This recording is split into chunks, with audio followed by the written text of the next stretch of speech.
প্রস্তাবিত বাজেটে করমুক্ত আয়ের সীমা না বাড়ায় চাপে পড়বেন নিম্ন আয়ের মানুষ। পাশাপাশি যারা মাসে ১.৫ লাখ টাকা পর্যন্ত আয় করেন তারাও মূল্যস্ফীতির চাপে পড়বেন। তবে যারা মাসে ১.৫ লাখ থেকে ৩ লাখ টাকা পর্যন্ত আয় করেন তারা সুবিধা পাচ্ছেন।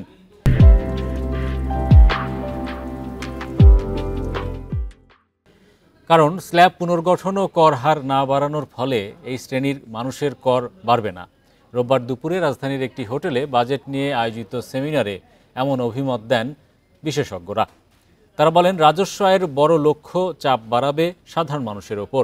বিশেষজ্ঞদের মতে নিত্যপণ্য সরবরাহে উৎসে কর অর্ধেক করায় কোম্পানিগুলোর খরচ কমবে, ফলে পণ্যের দাম কমার কথা। এজন্য বাজার তদারকি প্রয়োজন বলে মন্তব্য করেন তারা। Who are going to have like 2.3 million taka a year, they are